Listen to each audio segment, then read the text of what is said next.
सावन का आखिरी सोमवार महादेव की ऐसी कृपा जिसने एक बेटे की दुनिया बदल दी। सावन का महीना था। सुबह की हल्की बारिश ने पूरे गांव को जैसे शिवमय बना दिया था। मंदिर की घंटियां गूंज रही थी। हर गली से हर हर महादेव की आवाज आ रही थी। लोग हाथों में बेलपत्र, दूध और गंगाजल लेकर शिव मंदिर की ओर बढ़ रहे थे। लेकिन उसी गांव के एक छोटे से मिट्टी के घर में एक युवक बैठा रो रहा था।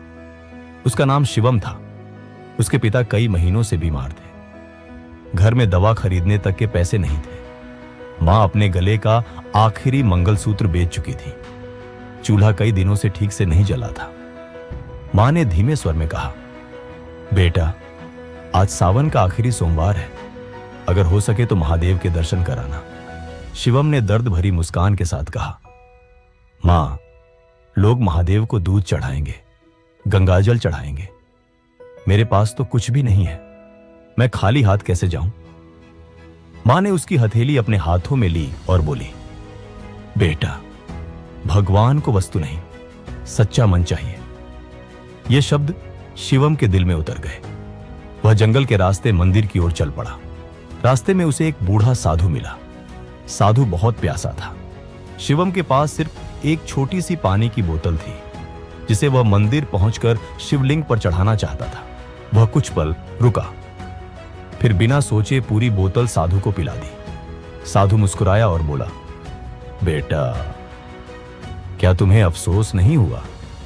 शिवम ने मुस्कुराकर कहा, अगर किसी प्यासे की प्यास बुझ गई तो शायद महादेव तक यही जल पहुंच गया होगा। साधु की आंखों में चमक आ गई।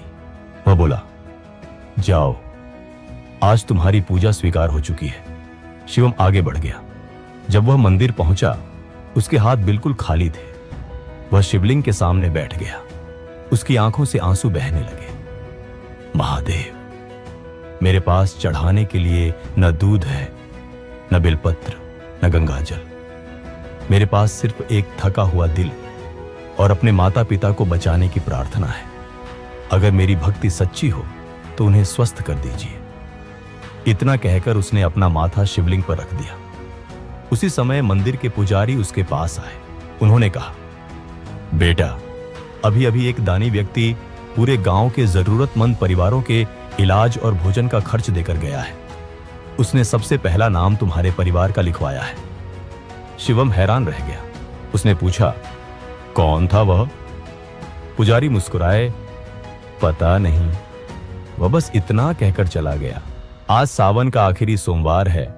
किसी बेटे की प्रार्थना अधूरी नहीं रहनी चाहिए। शिवम दौड़ता हुआ घर पहुंचा। कुछ ही दिनों में उसके पिता का इलाज शुरू हो गया। उनकी तबीयत धीरे धीरे ठीक होने लगी। एक दिन शिवम उसी जंगल से गुजर रहा था। वह उसी साधु को ढूंढने लगा, लेकिन वहां कोई नहीं था। पास बैठे एक वृद्ध लकड़हारे ने कहा, बेटा, यहां तो कई वर्षों से कोई साधु नहीं आया। शिवम की आंखें भर आईं। उसे याद आया, वह मुस्कान, वह आशीर्वाद और वह वाक्य, आज तुम्हारी पूजा स्वीकार हो चुकी है। उसने आसमान की ओर देखा। बारिश की कुछ बूंदें उसके चेहरे पर गिरी। उसे लगा जैसे महादेव स्वयं कह रहे हों, जिसने मेरी मूर्ति में जल चढ़ाने से पहले मेरे बनाए हुए प्राणी की प्यास बुझाई, उसने मुझे ही जल अर्पित किया। उस दिन शिवम समझ गया, महादेव को सबसे प्रिय अभिषेक दूध का नहीं, करुणा का होता है।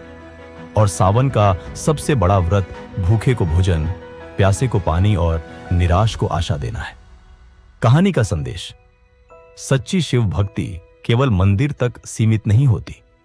महादेव के प्रत्येक जीव में शिव का अंश देखने वाला और निस्वार्थ भाव से सेवा करने वाला भक्त ही उनकी वास्तविक कृपा का अधिकारी बनता है।